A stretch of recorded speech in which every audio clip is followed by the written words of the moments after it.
Hello, I'm Dr. Haydée Brown. And I'm Dr. Sonya Sloan.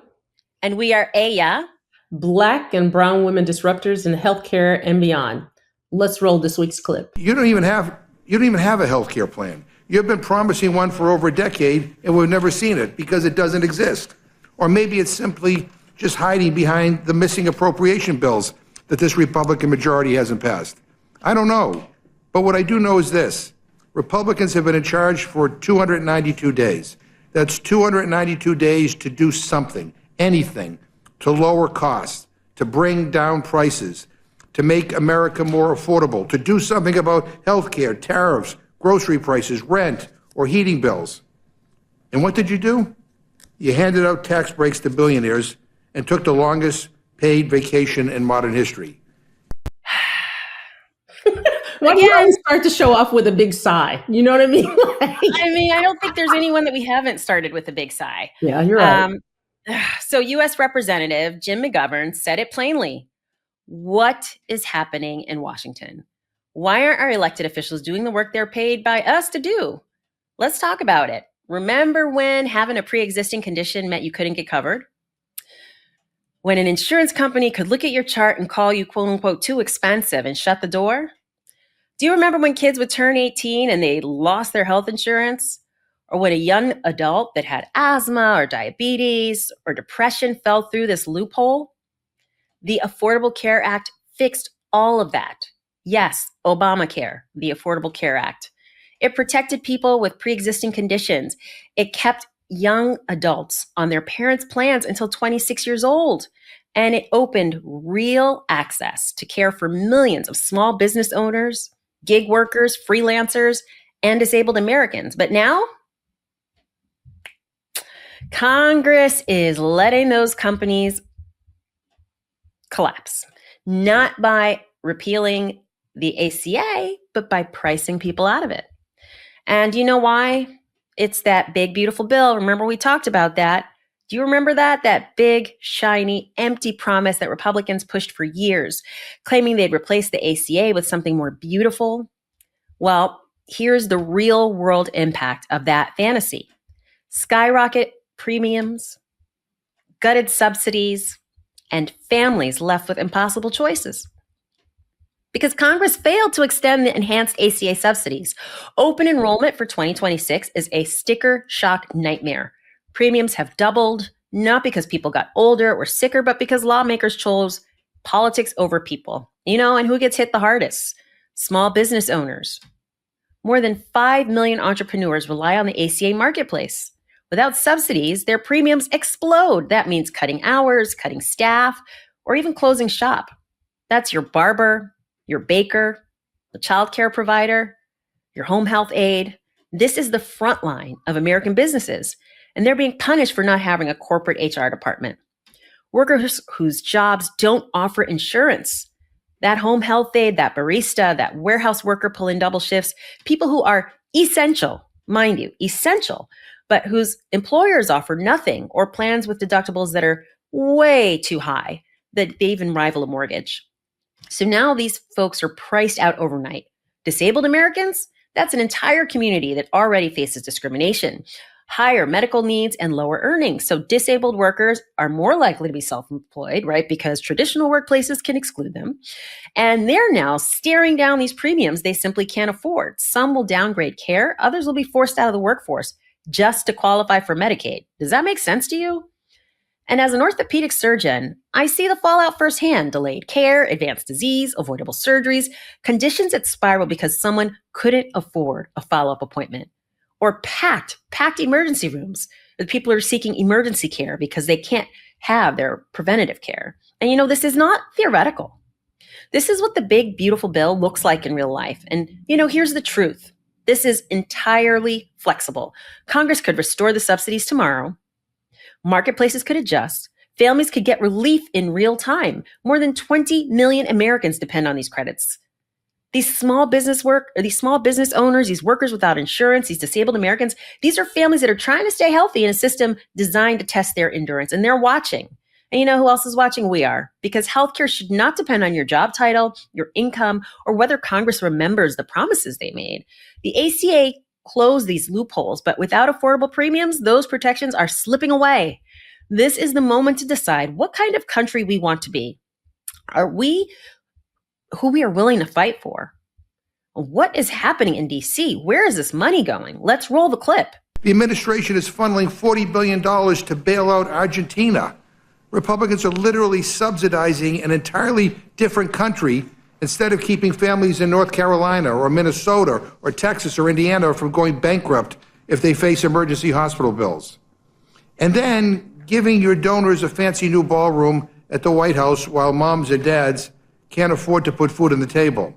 And speaking of putting food on the table, Trump illegally withheld food assistance from 42 million Americans, kids, veterans, seniors, working families. 2 federal court orders demanded that he pay out these benefits in full. But he would rather appeal to the highest court in the land to starve people out than to simply provide them with the food assistance that he is legally obligated to send to American families. Like, who does that? Dr. Brown, who does that?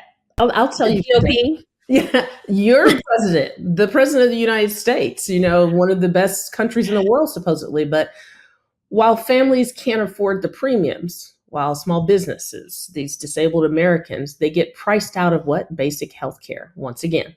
So let me tell you where the hundreds of millions of dollars are actually going real time, you guys. A $3 million gold Trump White House ballroom. You guys have all heard about it. So yeah, it's a 90,000 square foot palace funded not by the taxpayers, but by the who's who corporations of billionaires, donors that are lining up to get access. Wait, So and here- Dr. Sloan, just say it one more time. How expensive is that White House ballroom? I think we're over the 300 billion, 300 million, yeah. over the 300 million. So at this point, I'm sure it's going to keep adding up at the expense of history, right? The whole East Wing. But guess who lined up? You want to talk about it? Here's the names: Amazon, Google, Meta, Lockheed Martin, Caterpillar, Apple, Palantir, T-Mobile, Ripple, the Glazers, the Adelsons, and who? The Winklevoss twins. You remember the guys from Facebook that didn't get Facebook? But nonetheless, a donor list that reads like the Fortune 100, all playing for a White House construction project required demolishing what? The historic East Wing of the White House. Releasing what? Asbestos in the process. I mean, that's got to be metaphysical somewhere, right?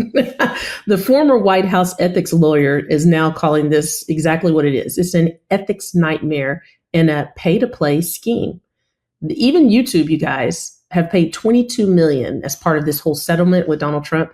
And the donors are now asking, is $25 million okay? Is that enough to get our name etched in the building? What? But meanwhile, Americans are losing health care, a basic necessity of life. And billionaires are buying themselves a seat in the biggest ballroom in Washington, D.C.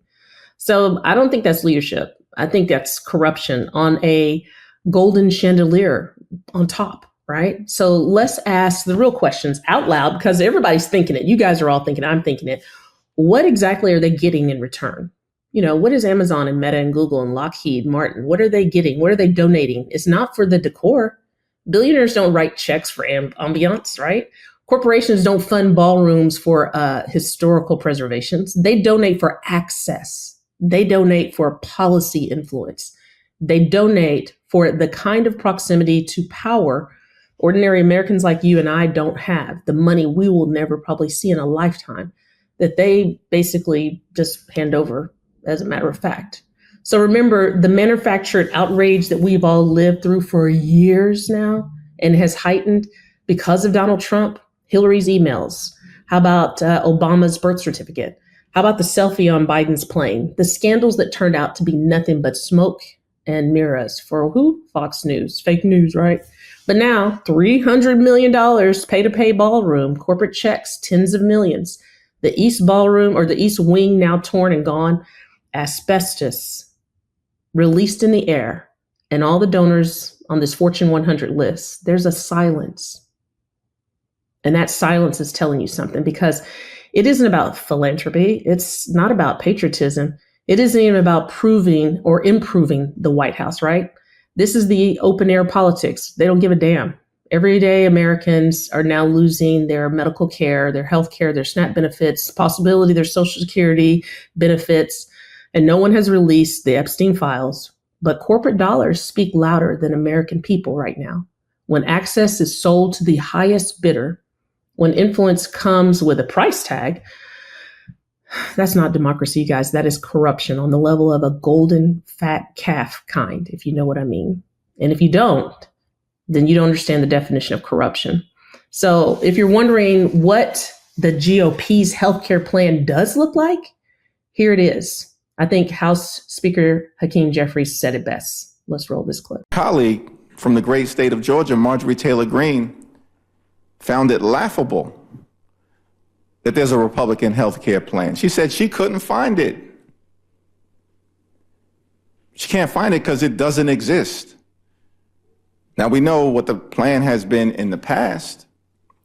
In terms of the Affordable Care Act, Republicans have tried to repeal it more than 70 times over the last 15 years. And so we are just trying to get our Republican colleagues to take yes for an answer. We've said repeatedly, let's find a bipartisan path forward. Let's reopen the government. Let's make life better for the American people. But let's address the healthcare crisis that our Republican colleagues have created, and we can start by extending the Affordable Care Act tax credits. So, after hearing all of that, the question's really simple. What's going on? Who are our representatives actually representing? Because it's clearly not the families drowning in medical debt.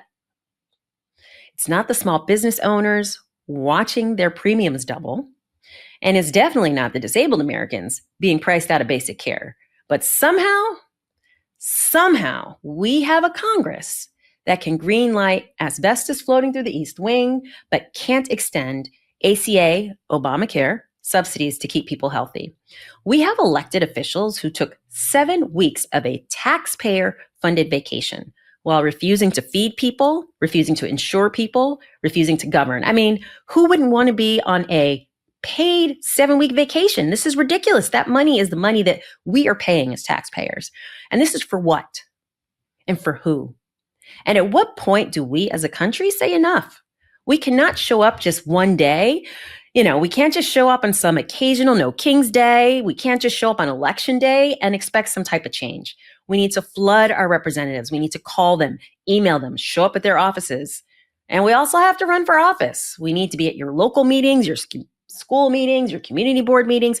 We need our voices heard because our voices are way more valuable than dollars. And what we have to do is demand that the people that are elected to represent us actually represent us. Us, the people, not corporations buying ballrooms. Healthcare is not optional. Dignity is not optional. Representation is not optional. And if Congress won't remember that, then we're going to have to remind them. What do you think, Dr. Sloan? I think the people in America are starting to understand the importance of reminding them. And I think that's why, this matters. Places like MeidasTouch and Substack, that we have some free voices still out there not being commentary or, blocked by media. We can't afford to be silenced anymore. We can't afford to have this apathy of being tired of just the craziness that's going on. We absolutely cannot afford leaders who forgot who the hell sent them to Washington, D.C. in the first place, right? Because that part, when we show up, when we push and we organize, we hold the powers to be accountable. And that does make a change. Remember the 3.5 rule. 3.5% of the people voicing and speaking up, even if it's in a non-threatening, non-violence kind of way, we can make change. So thank you for watching today. Stay empowered, stay disruptive, and remember your voice does matter. And we are AYA, the contributors of MeidasTouch Network and proud members of MeidasTouch Mighty. We want you to subscribe, like, share, comment, and please stay in tune for more updates. Have a great week. Bye, guys. Want to stay plugged in? Become a subscriber to our Substack at MeidasPlus.com. You'll get daily recaps from Ron Filipkowski, ad-free episodes of our podcast, and more exclusive content only available at MeidasPlus.com.